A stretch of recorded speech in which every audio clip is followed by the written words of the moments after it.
Might help. You know what? I actually think it told you to update your LinkedIn. We live. Well, are we live? Yeah, we live, man. Oh. Guess who's back?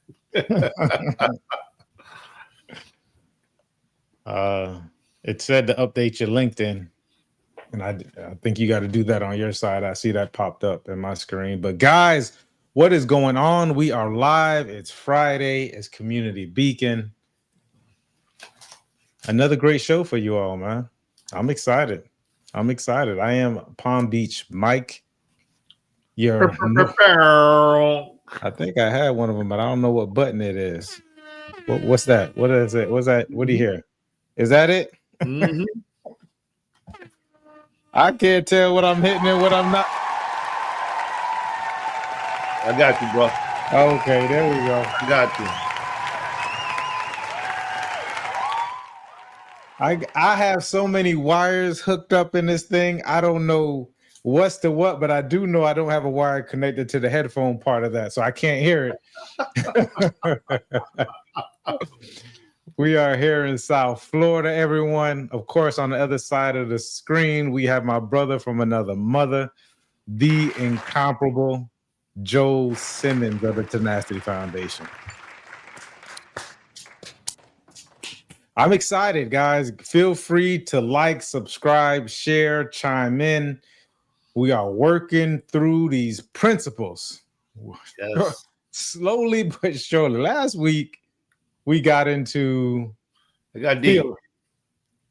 Yeah, it got deep. And it's going to. I was thinking about it last week, and I was like, this is the first show in regards to the principles and where we only got through one principle. Yeah. And the principle was emotion is a signal. Yep. And I don't even think we really, we just kind of, he says we got deep, but we could have probably went on for hours. And I want us to pay a lot of attention to that, right? Because where I stood from, I was saying you feel it, but don't follow it, right? They're notifications, they're a signal. They don't allow them to steer you. Read them, we respond with intent, and then we move forward, right? I would say that you jump into the A's, right? We talked about the awareness, the acceptance.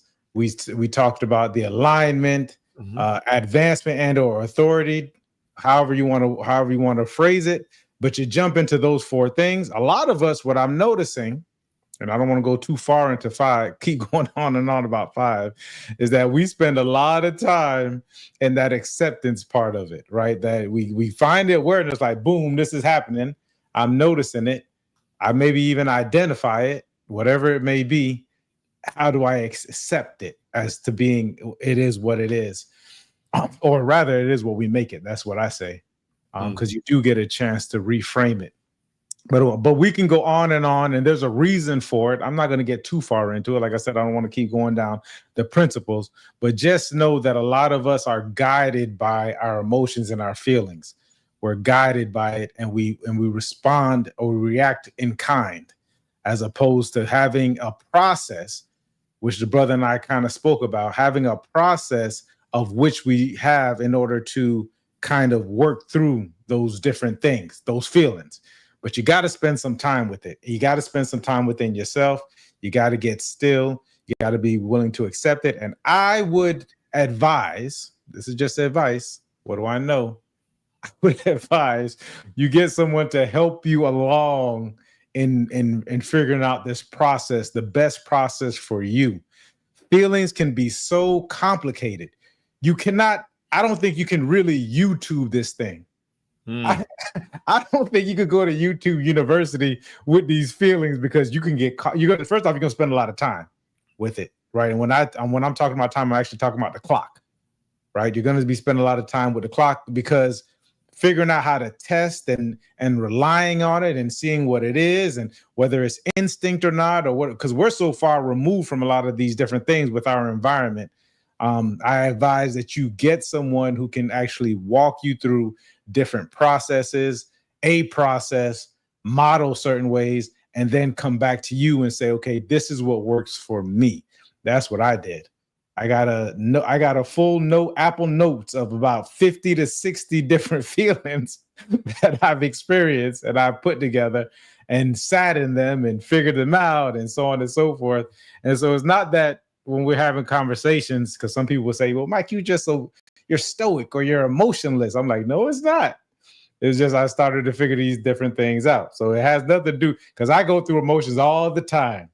I'm in my feelings all the time, and sometimes I gotta pull back and say, "Stop being a." I got a beeping sound, but I don't know which button it is, and I can't hear it. But you get the gist of it. Go back and check out that episode. Like, subscribe, share, engage, comment on regards to the feelings. Now we're gonna step into principle number 6. I love principle number 6. Well, I love all my principles, right? So it's like honor what you're given.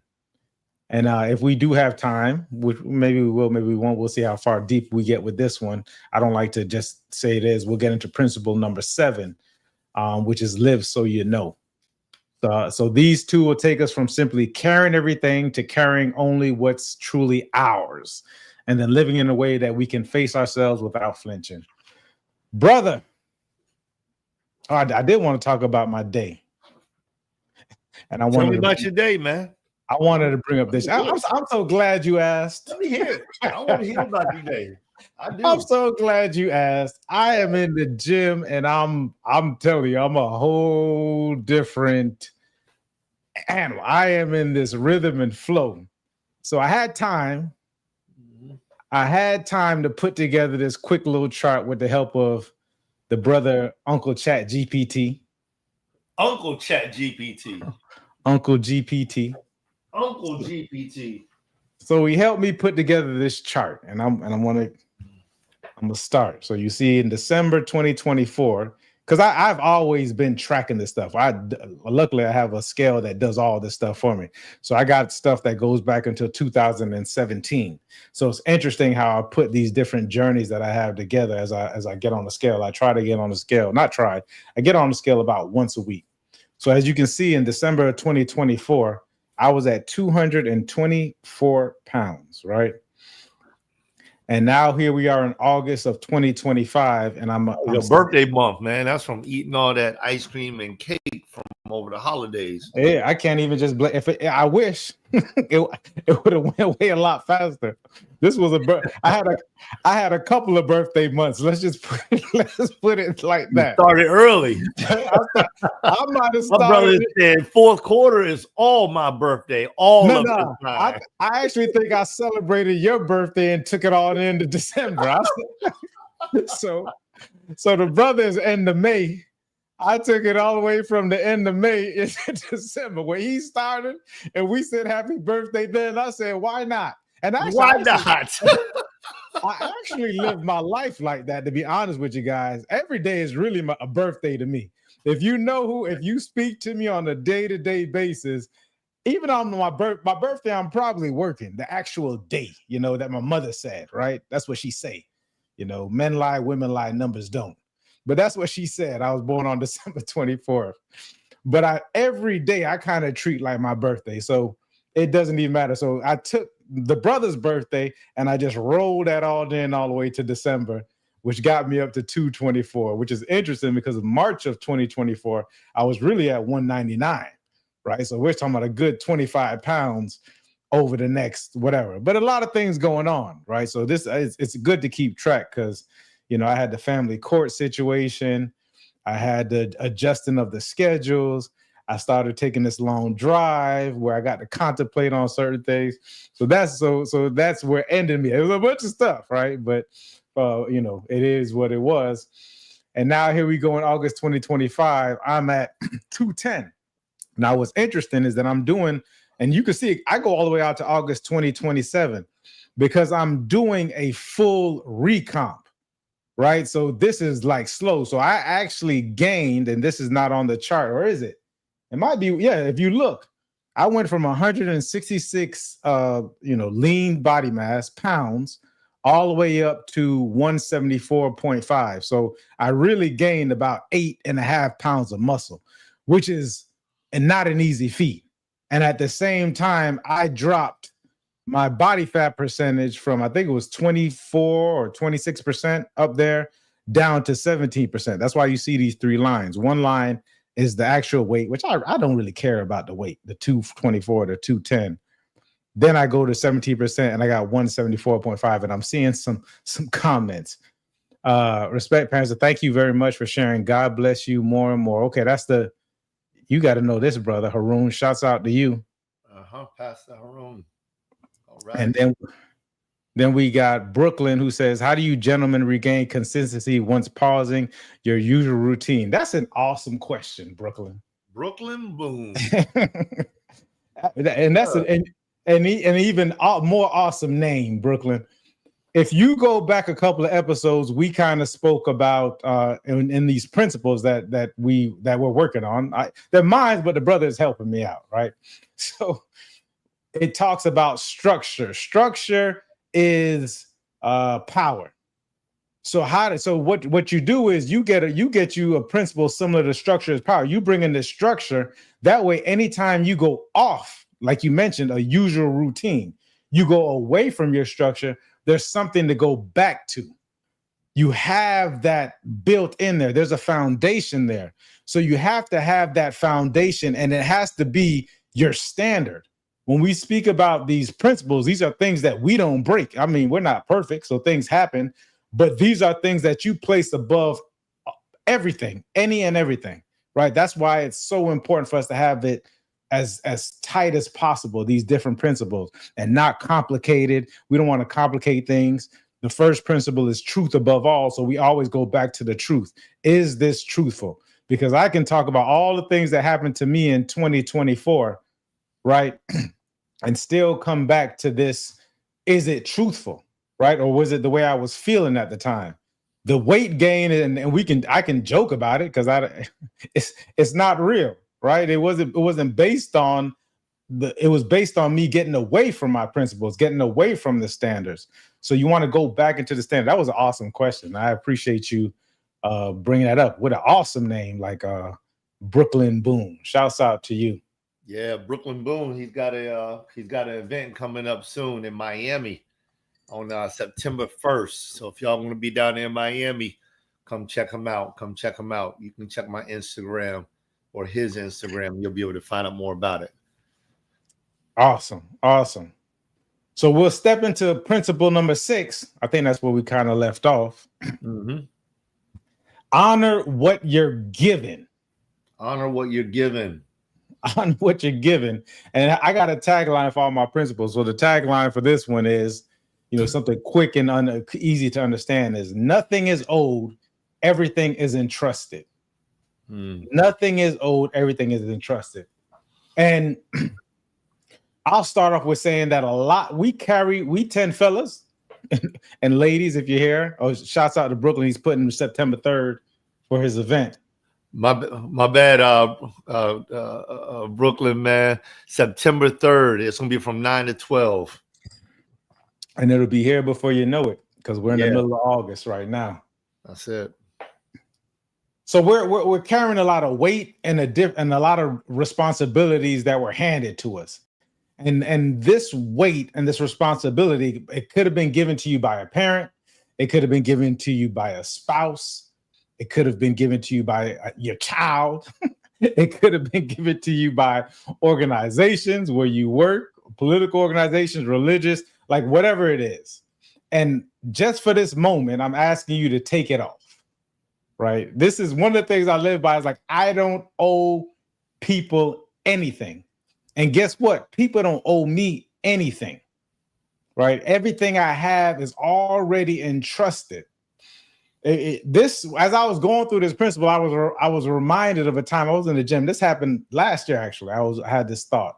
I had a relative who called me, right? And she was reminding me about how she used to take care of me as a child. And she would call all the time talking about this. And it was always, and I noticed the pattern because she would always bring it up right before she asked me for something. Before she asked me for something.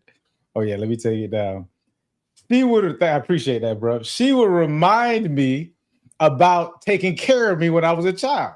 And then she'd say, well, can you do this for me? and I would be obliged to do it. Well, she did take care of me as a child. I definitely appreciate, right? I'm not saying I don't appreciate what she did, and she did do it. I do remember those times. So of course I'll do this for this person, right? I'll figure out a way to get it done. And then once I started noticing it, then I started saying, but wait a minute. For whatever reason, it popped in my head. Entitlement. They think it's, oh, there you go, Brooklyn. I said the house she lived in actually was essentially gifted by my mom, right? A lot of the jobs that she had came through my mother. There were times when she needed protection and it came from my father. I said, even her own child used to refer to my mother as his mother, right? Yeah. Brooklyn, right on. So when I lined up the facts and I reconciled, because I am in this moment of, I'm just telling people you got to reconcile these different truths. I'm reconciling. I was like, well, I really don't, because I was doing these things not because I wanted to, but more so out of guilt.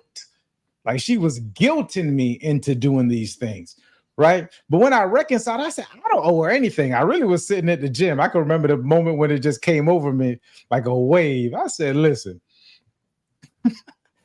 anything that I possibly could have owed you, my mother already paid you back. First off, I was a child, right?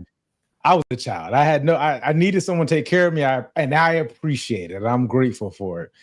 But if we start really putting down these transactions, apples to apples, orange to oranges, you've been paid back with interest, right? So if I do decide that I want to do something for you, then it's on me, right? So what I started doing was taking all these stories that I've told myself about this guilt and what I owe and what people owe me, and I started reconciling it and lining it up against reality. And going back to the first principle, doing what was true. And then here's the thing, because we took off that weight for a little bit, and hopefully it did, because it took a lot of weight off of me. And I'm hoping you all took it off as we go through this, because we're about to put some weight back on because it's going to get heavy. We get to actually choose. This is the heavy part. And this is what you're actually doing. You're choosing what to take on. The brother brought up a word in earlier weeks, and we kept on saying it, and it's an awesome word to add to our vocabulary, to our lexicon, is agency. This is how we're taking agency, is saying that we get to choose. And now that you can see this clearly, you can't even really pretend that you don't. Like all these responsibilities, all of the things that are owed on you, you are choosing your job. You are choosing to take on anything that's given to you by your relatives and or parents. You are choosing to take on what you're giving on to your organization. You're choosing what your children have. You're choosing these responsibilities. I choose to be this to my son. Therefore, if I want to be this to my son, because I don't got to do it. Just like my mother and father didn't have to do it. They chose to do these things for whatever reason. This is the standard. They're choosing this standard. And once you get to choose this standard, guess what? You keep it. You don't let it go. And of course, you're right, Brooklyn. Joel, let's get the perspective. Let's get the perspective on it. Brooklyn, I'm not gonna let you continue. Yeah, but you're right on. You're right on time with it. Go ahead, brother. No, it's all good, man. It's all good. We sometimes the thing about it is that is Brooklyn, the way that Mike and I even started up this show was based off our conversations, and we legitimately would be on the telephone, call it 5 minutes, but it will really turn out to be an hour and a half, and we'll just be going as deep as we needed to go in order to get where we needed to be at. But I mean, Mike, man, I'm zoning in on what you're saying, because I think that this whole thing about choice is so important. Agency is everything, right? Taking control over your life is everything. And I feel like it's a blessing to honor people for what they have given us. I think that's for sure. But at the end of the day, the minute that you understand right from wrong, and you understand that you are actually living the life that you're in, which I think we're leaning into that on your next principle. It sounds like you're headed that way. You have to make your own choices, or at least you should understand that your choices are yours. So I'm going to dive into something real quick, because I've been having these conversations with a few people. And so this may take a slight left turn for you, Mike, but all of a sudden it just hit me, because I was just talking to one of the brothers in the gym, and this thing popped up again. I should actually grab the scripture, because a lot of people, they like to go to the scripture and they make way for themselves for failure, I think. This is just me, y'all. This is me. I'm about to give it to you. I'm about to give it to you right now. All right. So this is not a Bible study. Mind you, it's not. But I'm going to show you something out of this Bible. All right.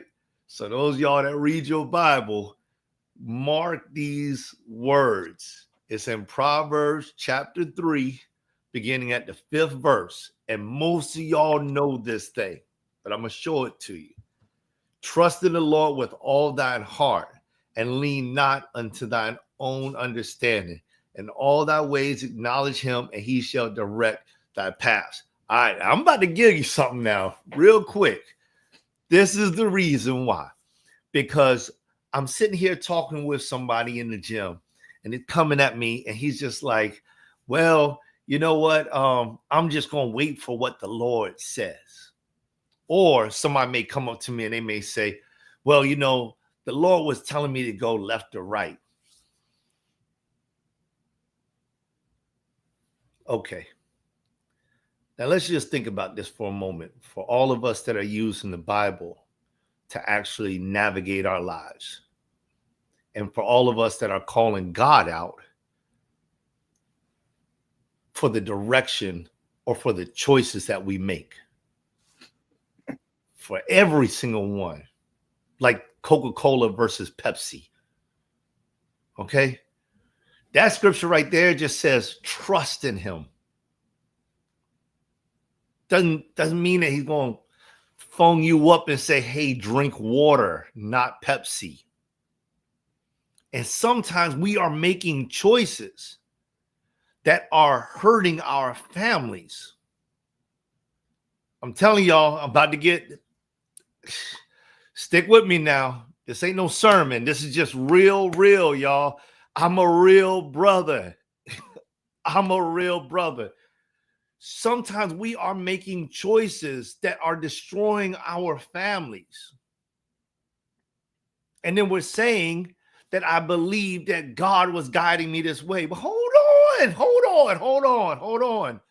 Go get your Bible and tell me when the last time God spoke with Jesus and told him that he needed to make a left turn or a right turn, and it did not have something to do with God's plan or one of the prophets' plan.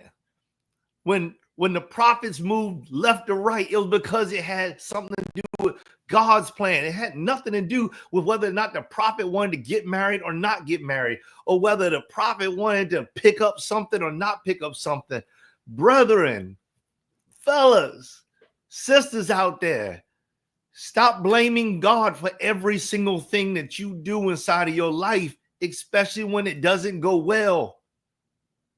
Leave them out of it. Just leave them out of it. You have got agency. It's your choice. We got to stop just putting this thing on. We will put whatever we can on anybody that we can at any point in time that we can. And when things don't work out, we will blame somebody, or we will say, well, and especially this one, like I said, I'm sitting there in the gym and the brother's telling me, I believe that God will just tell me. Why is he going to tell you whether or not you need to be with that girl? Why? What is, he is not the matchmaker. This is not something that God is not looking to match up 4 billion men with 4 billion women. You know, not that the numbers add up, but y'all get what I'm saying. 8 billion people on the planet, and he's just here to matchmake us. Fellas, are we treating God like a peanut? No, you need to take agency. You need to take control over yourself. Check yourself. I got a saying, wherever I find myself, I check myself. I know y'all feel me coming through this thing. Highly passionate, barely can see without my glasses on. The screen is blurry, but I'm just telling you, I'm coming straight up real with you right now, because too many times we are missing out on something because we are missing out on it, not because of somebody else. That's what I'm getting at. It's not somebody else. It's not. If you need to pay your bills, get up, go get 2, 3, 4, 5 jobs, whatever it takes. Why? Because I have done this. When I first met Mike, I had about 3 jobs, starting a business and going to school. Why? Because I need to keep the roof over my head. Come on, somebody. I got to get this message through, because, see, God's not going to pull me away from something that's benefiting my family. Just like I cannot blame my wife. If my wife goes and does something crazy, something stupid, and then I decide I want to do something crazy, something stupid after, it's not her fault. She just being her. I'm the one who decided I would react or respond the way that I wanted to and become crazy or stupid afterwards. This is agency. It's when I look in the mirror and I say, okay, I'm going to do what Joel needs to do to be able to get from point A to point B, C, D, or Z. Wherever I need to go, it's within me. That's agency. And so when I looked at that scripture, I was talking with this brother, and I was like, the scripture simply says, trust him. Like, trust him. Trust him. Doesn't mean that he's telling you to go left or right. Just trust that the same God that was with you yesterday will be with you today. And then go out and make the best decision that you can possibly make. And if you go left or right at the fork in the road, he will be there with you. That's what the trust means. Don't get it all mixed up by leaning onto your own understanding, like trying to figure out. I've said this multiple times, and Mike, you heard me say this. We walk around thinking that we know what somebody else is thinking. Somebody give you a frown, and you think you know what they're thinking. Somebody smile at you, and you think you know what they're thinking. Somebody turn their back to you, and you think you know how they are approaching you. You don't know nothing until you go and talk with them. So if I don't know what Mike is thinking right now, Mike could be 100% on the other side of the field, like, nah, Joel, I ain't with that. Or he could be right there with me, or he could be somewhere in the middle. I don't know. You know why? Because Mike ain't never opened his mouth up for the last 5 minutes. So what makes me think I know what God is thinking? Whoa, man. We think we can say we know what God is thinking. And then we go and we tell somebody, hey, Mike, I was just talking with God. Well, what'd he say? What'd he say? He told me, did he? That's what he said? Okay.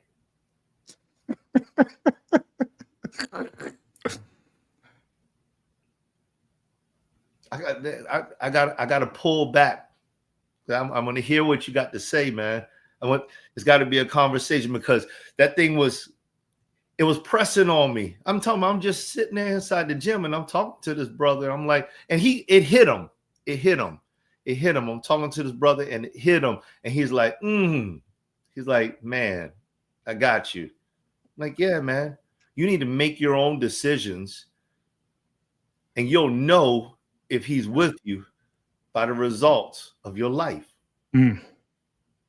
It's the same way with if anybody's got a wife, you can't read that woman's mind.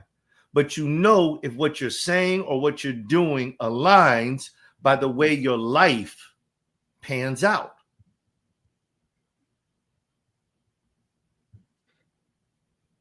His ways aren't our ways.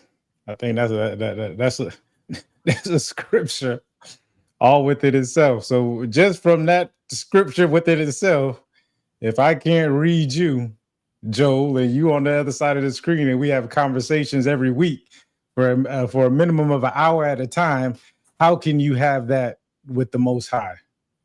Right. And I personally think it's because I was going to go into it, and I'm glad you started going down that road in regards to these principles about what we have been entrusted. And in Genesis 1:26-28, he says that he's given mankind dominion over the earth and everything in it. Now, let's go.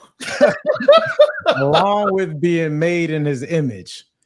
So a lot of these, and here's a, I don't even see right and wrong anymore in the as far as decision making goes, right?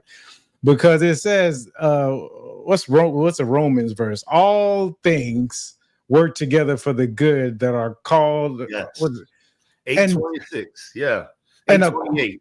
And the part that I emphasize with people is according to his purpose. I'm not even talking about anything else. It's according to his purpose. So guess what? You could go left or you can go right.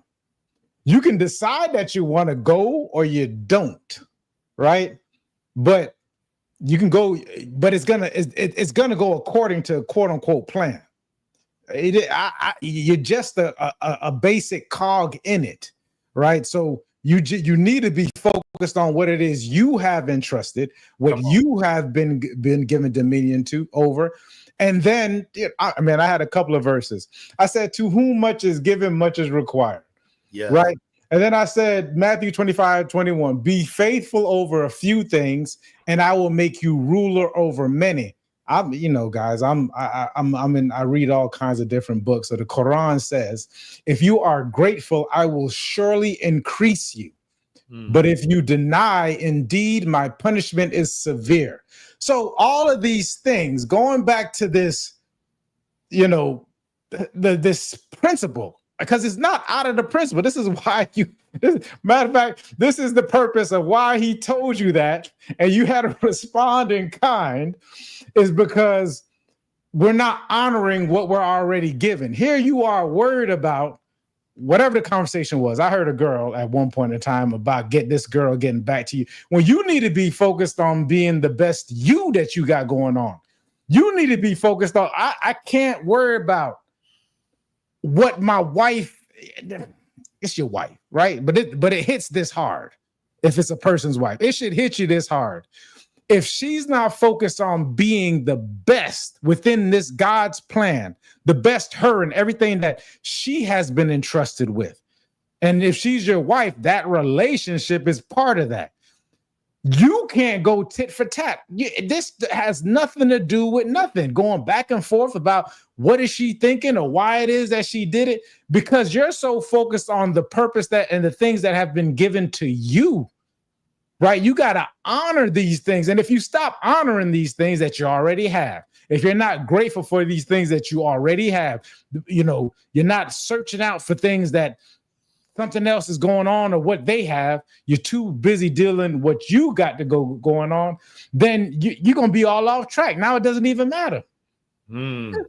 It don't even matter at the end of the day. Because she doesn't owe you anything. I'm going back to that too. If we keeping it the same example or whatever it is, these people don't owe you these things, right? What you have is already entrusted into you. You got to be grateful for it. You get to honor it. You'll be trusted with more. But if you bury it, you waste it, you ignore it, you spend time focused on other people's whatever they thinking. Joel ain't smile when I said this.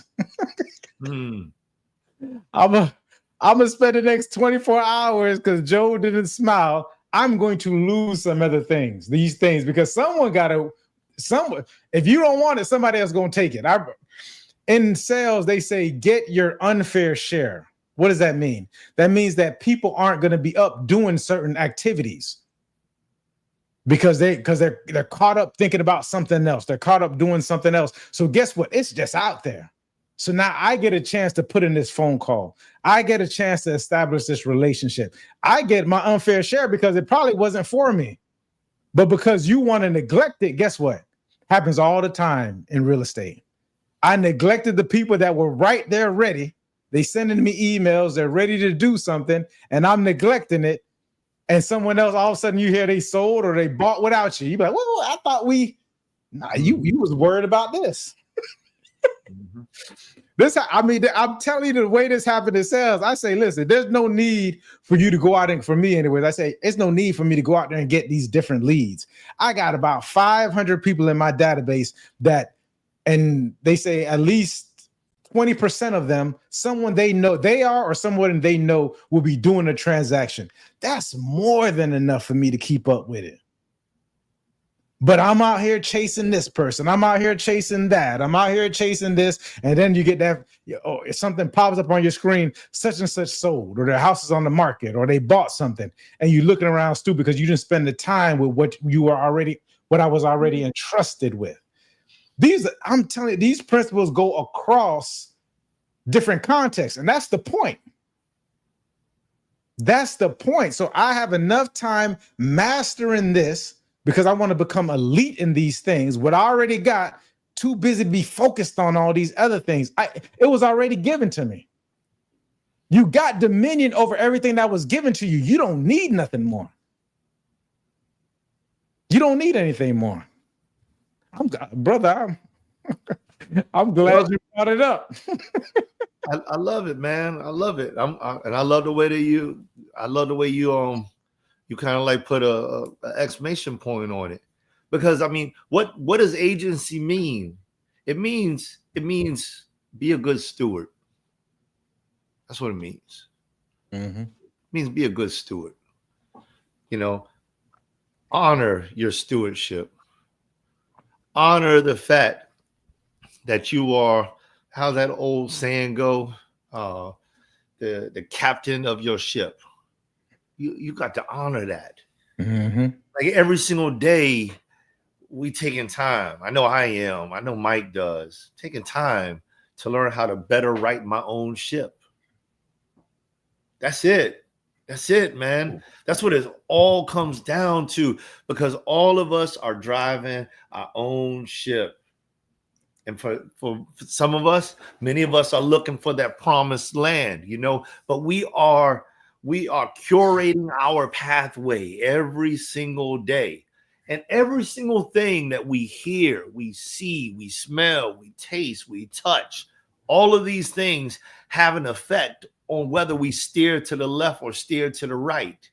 And you have to honor this entire process. None of it is bad. I like that you said, it's not that it's positive or negative. None of it is bad except for what is labeled bad.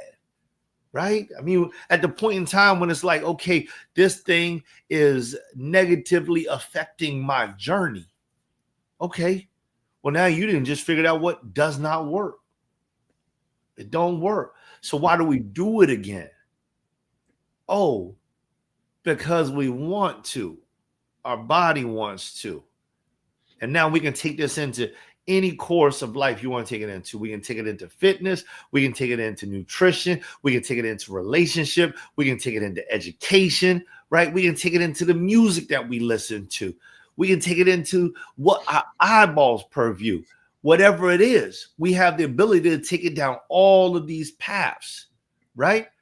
And what it all comes down to is Mike's principle. Do you have honor for what you have been given? You've been given life.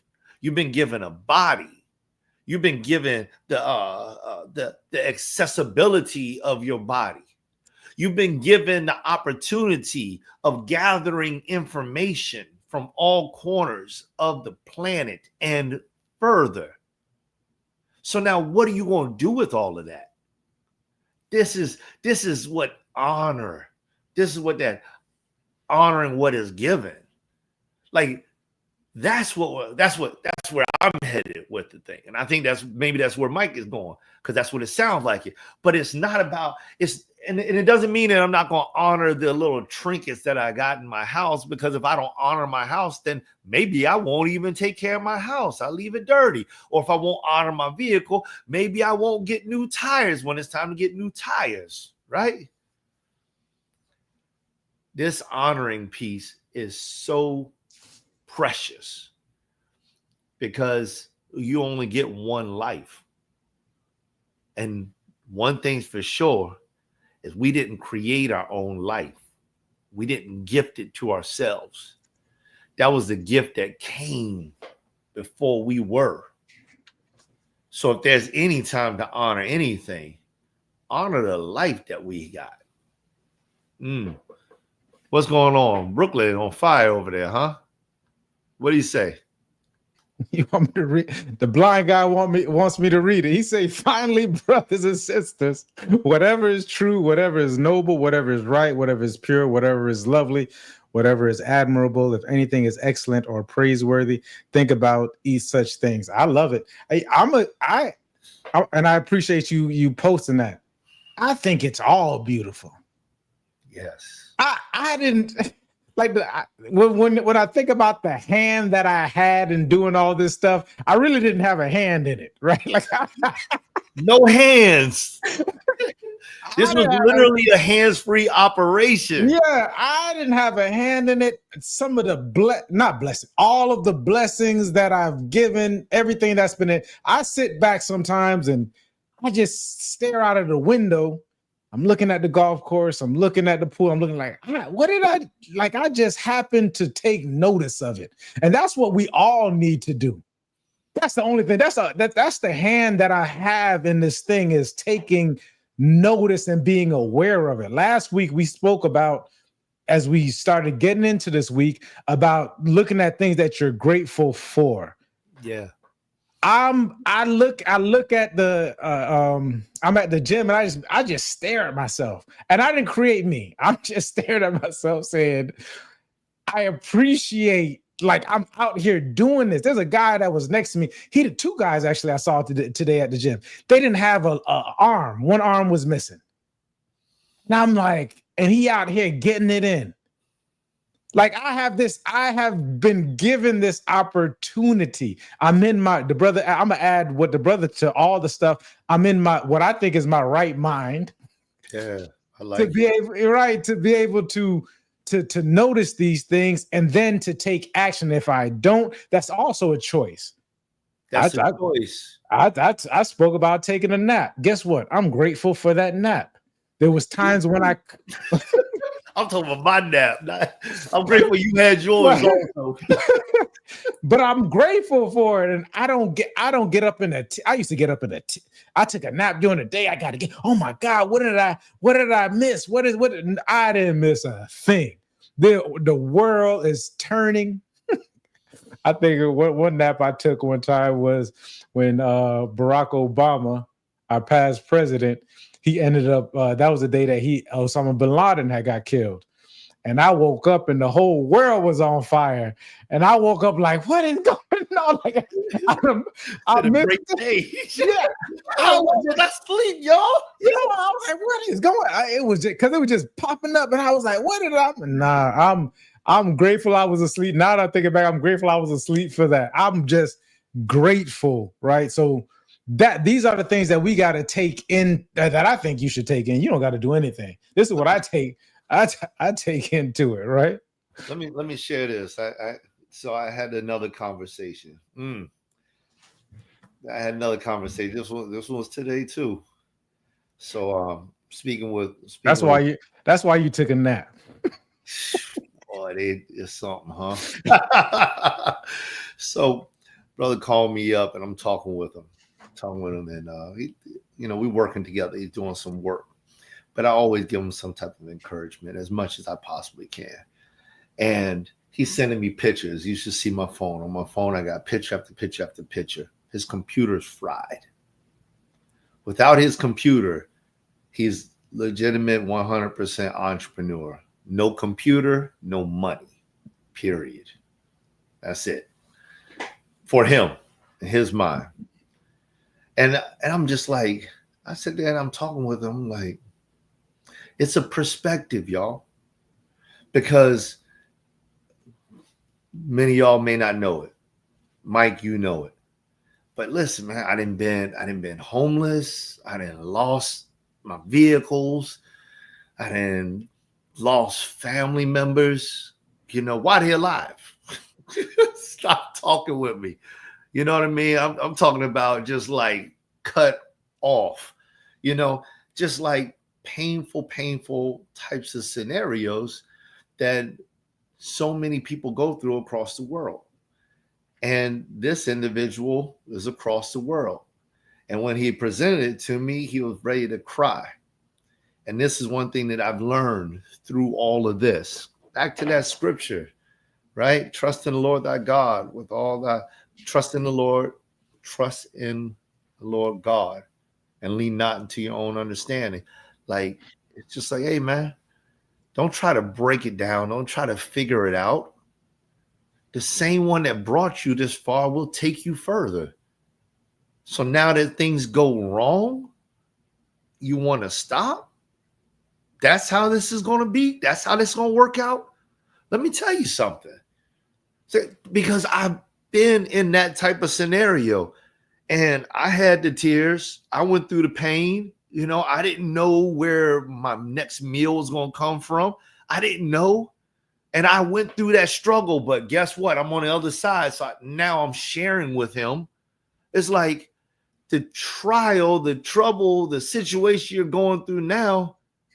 What if that's just something that makes you stronger and more capable and more able and more agile to be able to deal with things that are even more difficult as you travel across this life? And it's like, that's what I'm getting at when we talk about agency and stewardship, because every single one, like when you think about a steward and we go back into the old days of the farmers and agriculture and everything, if you had a bad season and the crops all died or the worm ate the crops, what do you think that you did? Like, that's a bad day. You're not going to make money. You're not feeding yourself off of those crops. You're not taking it to the farmer's market and selling it. So that means you have no money for the rest of the season. You have to wait until next season to eat, or you're borrowing food. You're becoming an indentured servant to your neighbor. Like, let's peel back the layers of this onion. You're saying he's spoiled. That's what I I'm saying that all of us have maybe gone through this. Maybe. I'm saying that I have. And I'm just like, I'm so grateful that I've gone through it, because now, you know, I almost feel like I'm just like, what's that movie? Unbreakable. It's just like, yeah, I understand that I could fail, but if I just keep pushing at it, keep working at it, something's going to break for my good, just like it broke for my bad. Why? Because I'm steadily looking for the good. I'm not looking for the bad. And so when I finished talking with this brother, he was just all of a sudden, he was like, yes, that's what I'm going to do. I'm going to go out. I'm going to figure out how to fix my computer. I'm going to do this or do that. And it's like, that's just where you need to stay. Stay right there. Don't stay right there, because if it's broken, then you need to fix it, because it's underneath your watch. If it's under my watch, you don't need to come and fix my stuff. If I break it, you don't need to fix it. But if something's broken in your life, go fix it. Like, if you're like, let's change the perspective. If your car was broken, wouldn't you go get it fixed? Because if your car is broken, you can't drive from point A to point B. What are you going to do? And if you're not going to get it fixed, then are you going to find another means of transport so that you can get to where you need to go? Like, and it's like, Mike, it's like, this is the light bulb that sometimes has to get turned on, because we end up like a car, we end up stalling in the center of the road. And we think as long as we just keep on turning the key, that eventually the engine's going to turn over. Well, how long you going to stay in that car on the side of the road or in the middle of the road? Eventually, at some point in time, you need to put them two wheels called heels to work. Like the brother, like you used to tell me all the time, hey man, how you doing? Another day, another way. That's what you need to do. You need to accept this is what my reality is right now. And I take ownership over this reality. Now that I take ownership over this reality, how can I realign with what it is that I believe I should be, or I should be going, or I should be doing? And what is the first thing that comes? Man, it's time for me to walk. Okay, let's get it. I'll argue with myself while I'm walking, but I'm not going to sit here and argue in the same spot going nowhere, turning the key, expecting for something different to happen by doing the same thing over and over again. And that's what I had to talk with that brother about. I love it. I'm gonna tell a brother, listen, go and get him back into the principles. You got a decision to make. and it's not for lack. And really the reason why you're in the situation that you're in is because of lack of resourcefulness, which is fine. We all find ourselves in the forest, and sometimes, so that phone call should be the epithet. I think that's the word. It should impede you or allow you to gain clarity and then make that decision. Am I even supposed to be going to this place? Just keeping with the car thing. What is this about? I get a chance to sit down and say, well, like, what exactly is going on? And now everybody got a phone. If you got a car, you probably got a phone. Being resourceful. Who do I call? What do I have? What happens is we get caught up in, you go back to number 5, in this feeling. Now all of a sudden the Most High is against me. What is the thing? I'm gonna give you another verse too. It's been on my mind. I got to say, you've been going at it, man. Right. I have these verses now. Well, these books, and probably the Bible is probably one of the most edited books for wisdom. So the principles in there are excellent. If that's where you were born in and indoctrinated into, to continue going down that way. I'm not here to change anybody's worldview, because it's an awesome book when you think about it, right? So over 2,000 years of some of the greatest minds coming together to put this thing together. Greatest authors, greatest writers, so on and so forth. All I would ask you is that you go and learn 16th century. If you're reading the King James version, go learn you some 16th century writings and why it was written that way and what it's about. That's going to help you a lot. If you ever have a reason to read anything outside of the Bible and you really believe in this book, go and learn, get some literary understanding from it, right? But there's a part in there, I digress. There's a part in there that says, I don't know, I always get the names mixed up. It's something like Paul waters, Apollos plants the seed, or Apollos plants the seed and Paul waters. I don't know. It really doesn't make a difference, but it's God that gives the increase. Right? So right there, I'm gonna tell you, this helped me out a lot with guilt, with any shame, or anything that someone could try to put on me, right? I say, listen, I planted the seed. I gave you some information, and not for you to take my exact advice, or I really don't like to give advice, not to take the exact example that I'm giving you, but I'm just implanting stuff in your head so it can start to, the wheels get to turning. All I want to do is get the wheels get to turning, because guess what? If we're in the car, I don't know how hot it is. I don't know how far you got to go. I don't know what you ate last night. So if you have the energy to walk, I don't know what you have exactly going on, right? Like there's a multitude of things. You could be arguing with somebody. You could be in a scary part of town. Like, I don't know. I'm just going to get those wheels turning. That increase is coming from God, though. So this is enough for me to. I'm gonna give you enough. I'm gonna water something. I may plant something. I may water something. I don't know what I'm doing, but the Most High is going to give the increase, and it's up to Him what kind of increase He's going to give you. I'm not trying to figure that part out, but I do know it's going to be all good according to His purpose. You get to get into that mode of being, right? And use all this, because the information is also entrusted to you. We often talk about legacy, right? And when we start speaking, people start speaking about legacy, they try to put it on their kids. They try to put it about how much money they got left over, whatever. The real legacy is the information, because that is the thing this is what you're leaving behind. What information that is going to go through and through, generation after generation. So if that's the case, I'm giving you this information. This information was given to me. It was entrusted upon me. So now I can be resourceful and I can use it to the best of my abilities. These things. So I understand why you took a nap.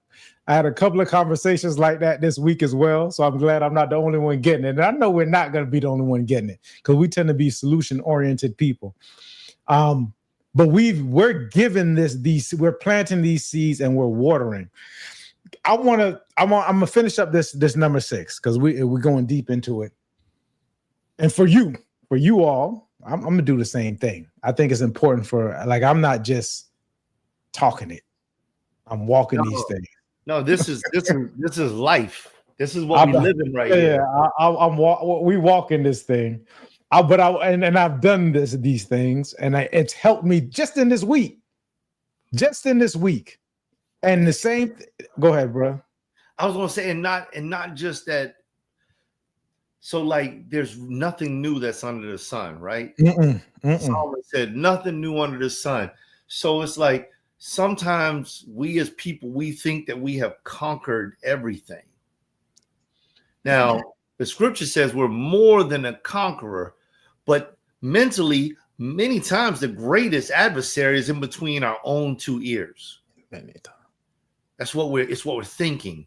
And so I'm gonna tell you, many times we are going through the exact same concern, situation, problem, just at a higher level. That's all it is. And when you start playing back the history of your own life, like I've done, you'll start to realize, oh, snap, I've already made this type of decision. I've already been confronted with this type of scenario before. I just didn't recognize it. Why? Because it was dressed up in a new package. That's all. Just looked different. It was wearing a different set of clothing. Well, I'm gonna jump in. I know we're getting towards our time. I'm gonna jump in regards to these different in these patterns, and we've spoken about this before. And it came to my, like I said, I like to keep a lot. Just at the start of the show, I've kept measurements since like 2016, 17, and so now I input it all into Chat GPT, and I'm going back and forth with it, interpreting this different data. And it came to me, I said, well, when was the last time I was 210? And it said August 5th and 6th, 2021. I said, well, what was my body fat percentage? It was like 17.7. And now it's 17%. This is the same August. We're August 15th now. But it was the same thing. And I said, so I'm laughing with ChatGPT. I said, boy, it seemed like it's a pattern now. In August is when I'm at that, because my body's automatic. Like I'm already locked in mentally. I don't even know this is going on. but now it's been brought to my attention. But then ChatGPT added, however, you have an extra, I think, 2 or 3 pounds of muscle. So it's going to look different. It's going to feel different. You're heading in a certain direction. Now, listen, guys, over 2 years, you see it. If you look at my thing, I'm up to 2027. But over 2 years, I'm at the same weight, only 2, and that's what some people's mind is like. It's only 2 pounds. 2 pounds of muscle is a lot. Like the way I'm doing it, I only can gain about 0.25 to about 0.5 of lean body muscle a month, maybe a month and a half sometimes, right? Because I'm not doing this drastic diet or I'm not bulking up or whatever. I'm just doing this body recomp. But it's just this 1%, and it makes a difference. It changes it as far as physically, it changes everything. Biologically, that extra 2 pounds changes everything. 2 pounds of muscle, I can eat more food, different foods. My hormones are better. My body is working better, and I'm an older person. That's a whole different thing. This is what it's like, and this is going to elite because I'm like, I figured I just want to be elite. I don't even want people to be out. I don't even want people to, it's not even going to be a competition, right? That's where I'm headed. So that's in my mind. That's where I'm headed. I'm watching old Arnold movies. Right? Get it, Mike. Come on, man. I'm looking like Arnold. Like Mike gonna walk in the door like this. Oh, I'm through the door. I just figure with all this information and all this time that we're spending, but I know it's a long haul thing. I know that it's like 0.5%, 1%. It's the same thing across all different things. My business is that way. Yeah, it's like I was thinking that right there. 0.5% is 1%. This information, it's not for lack of talent. It's not for lack of effort. It's not a lack of focus. Like really, and then I started comparing. I was like, well, what you could do is, because what most people do, and I think everybody's on it now that I'm getting more into it, when you could do steroids, right? It'll get you there quicker. But these days. But it's not, because we live in that society. We live in a society where it's propped up, and this is across the board. This is economics. This is spiritually. This is like there's a spiritual. There's a comparative thing to all of these different things, to steroids in every facet. So people just want to say, "Oh, because it's a microwave society. I just want to jump to it." You know what I mean? I want to get to it, and then you have to look at it because you got to think. Arnold, Flex Wheeler, Ronnie Coleman, all these guys were taking steroids, but they call it performance enhancing drugs or whatever. Enhancement, yeah. And when you look at it, and these people are still the standard. So in the average person's mind, who may not necessarily be an elite lifter, you come to that thought like, well, should I just do this and suffer the consequences because I want to get to a certain kind of spot? Or do I want to do this? So I started looking at natural bodybuilders and what that looks like, right? I say Arnold because we all know his name. But then there's some people who are natural that over time, or they say they're natural anyways, but they're 50, 60 years old and they're still working out. They're still intense. They're still flexible. They're still doing this. And I'm like, I like that. You're in your 60s and 70s, where all these other guys, some are dead. Some can't walk. The great Ronnie Coleman barely could walk. You got heart attacks that are happening left and right with a lot of these different guys. I don't want that, right? That's not what it is. But I do want to be elite in it. Same thing with business. Where are we taking these shortcuts? And it's okay if you do. I'm not judging you. I'm not telling you what it is. I'm telling you what I like is longevity. I like established. I like things that transcend. I got all this information. I read a lot of books. I take in a lot of information.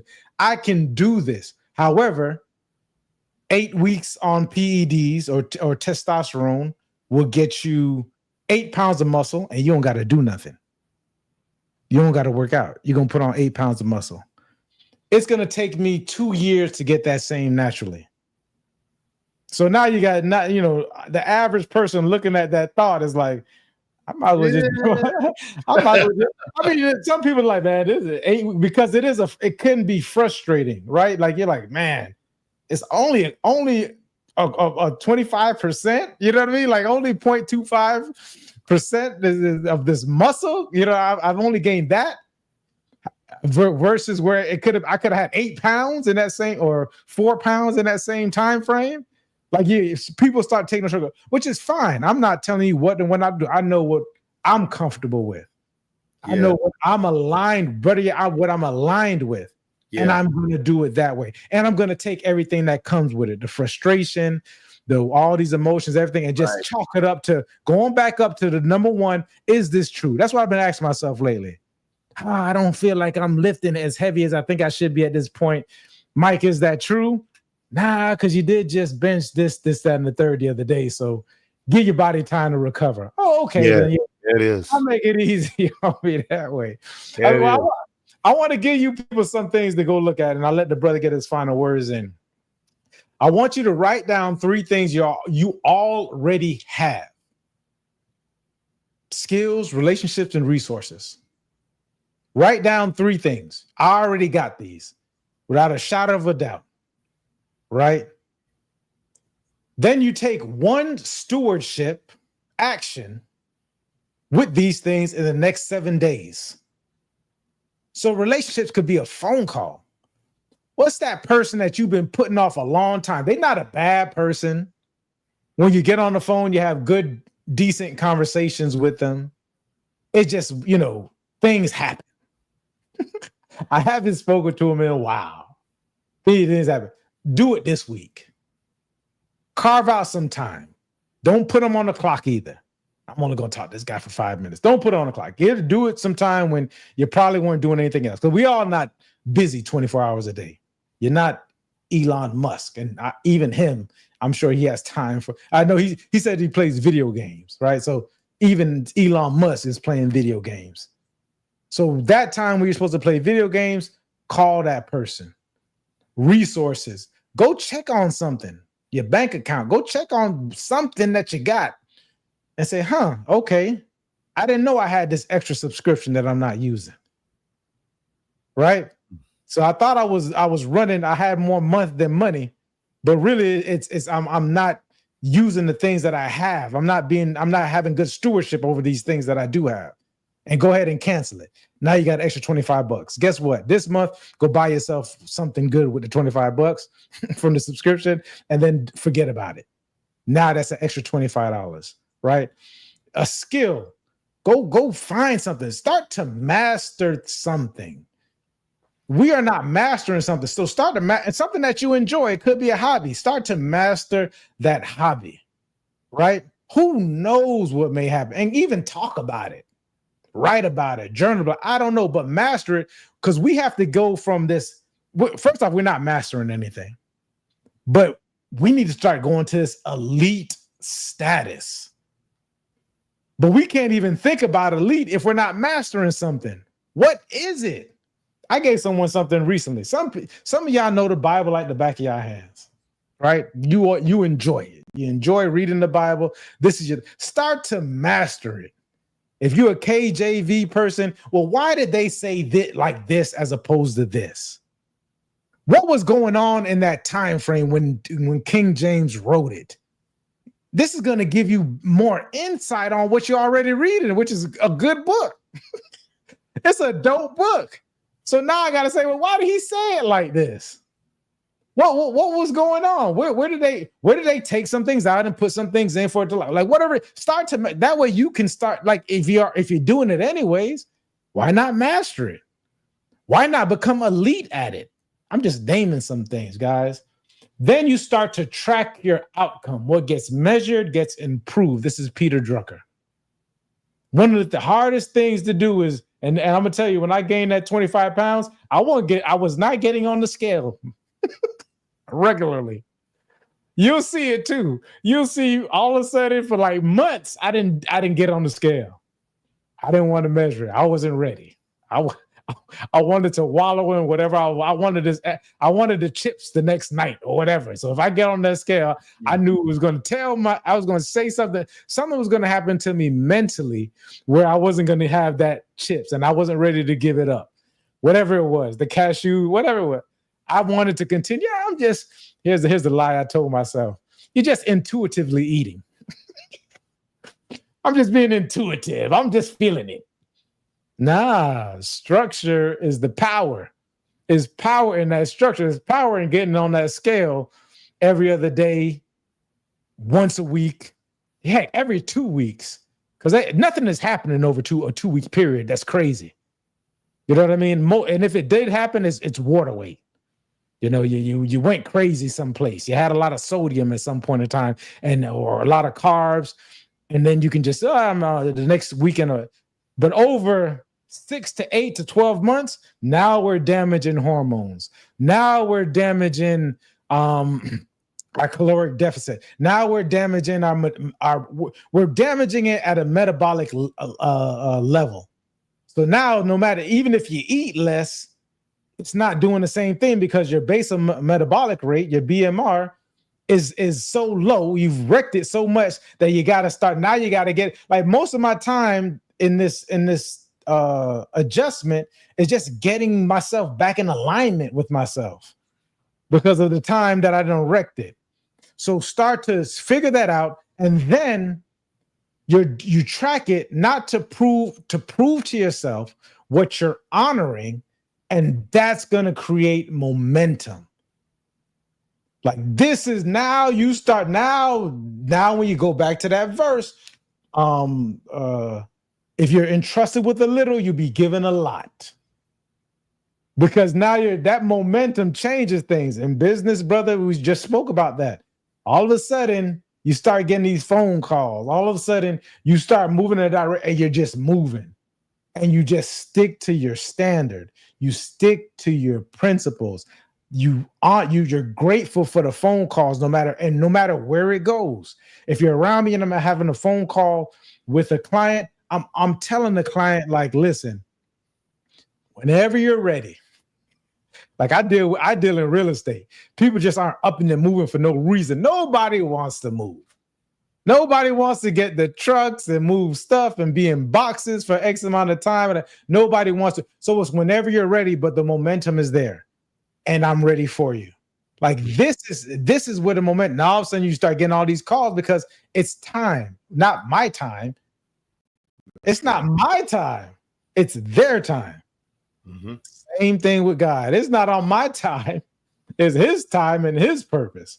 I'm just honoring what it is that I have. And I'm grateful to be honored and entrusted with what it was given. And I mean, and I love that. And I'm gonna close out piggybacking on your last words right there. And that's just this. There's no better way to honor your life and your time and your substance than in working with what you have. It's just, we should always be scaling up. It's like, I mean, it's just like what you were just saying, you know, when you start talking about time, when you start talking about God's time, you start talking about people's time that are purchasing homes. Here's the thing. Like, how would you be ready to do whatever God has for you to do if you weren't getting ready? How would you be ready to sell a house if you weren't getting ready? Like, you just have to, you got to do it at some point in time. You got to pick up the book. You got to read it. You got to study it. You have to eat right. You have to go to exercise. I mean, whatever it is that you desire to be, you have to do those things that are required. And then it's just like what you said, all of a sudden, it's like the business starts to come. Well, the business had always been there. It's just that it was you working that business when nobody knew you, to the point that somebody knew you. And then they just started bringing business to you because they knew that you were able to handle it. It's much more than just saying, hey, I'm over here, I make hats. It's out there and, putting in that work. I like Beethoven would always say it's about that hustler mentality. And, there's a place for that hustler mentality. There's a place for that grind. And then there's a place where you don't have to grind anymore because people just know your name. They know your product. They know your work. They know your value. And they know that that is going to be there every time that they come. And so they're not going to go somewhere else. And it's like getting from that point to the next point. Sometimes that is the challenge, because that can be the challenge inside of a relationship. It can be the challenge in a failed relationship. We don't always have to give up failed relationships. Sometimes we just have to go back to that hustler mentality. Like, have you been putting in the same amount of energy that it took to get that girl, to keep her?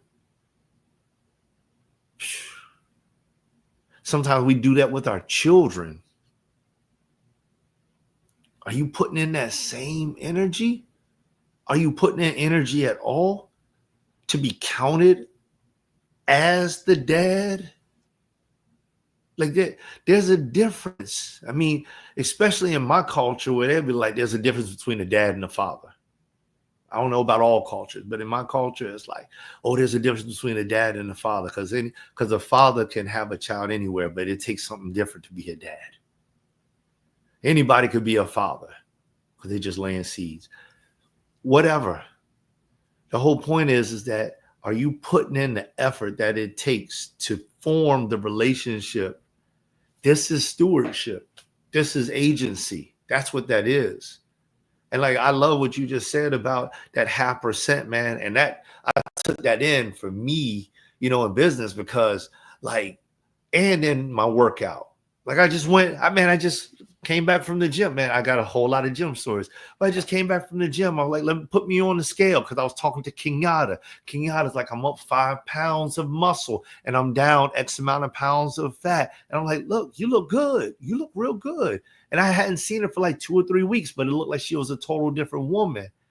And I'm sitting there talking with my trainer. I'm like, oh man, I don't see the difference in my body. It's like, oh, you don't see the difference, I said, hell, let me correct myself. Going back to your principle, honor what is given. Let me correct myself. I don't see what I am looking for, my goal yet. But when I look in the mirror and I feel my body, like I might look the same inside the suit, but no, I noticed something different. Check my weight. Oh man, you done gone up 7 point something pounds in muscle. And look, your fat then went down. Look, you're doing great. Like, shoot. Oh, that's what gains looks like. I feel like I got smaller. That's what it looks like. Oh, and then you're sitting here telling you like that 0.5%, and you just brought it all back to me. It's like, you got to honor what is given. Like, you worked hard for that. And it does not look like, playing the lotto ticket and winning $1 million. No, it looks like a 50-cent raise. That's what it looks like. It looks like I'm barely getting by. And now look, I'm supposed to clap my hands because now I'm just barely getting by 50 cents more. But I have to say, at least my mom and my grandma, they made a life off of getting 15 cents, 50 cents, $1 until they started to get into those bigger dollars. They made a life out of that. And they supplied me with food and with shelter and with clothing before I even knew what I knew. And so now it's like, whoo. And I know the economy is like crazy, crashing, broken, heartbreaking. It's like hurting us.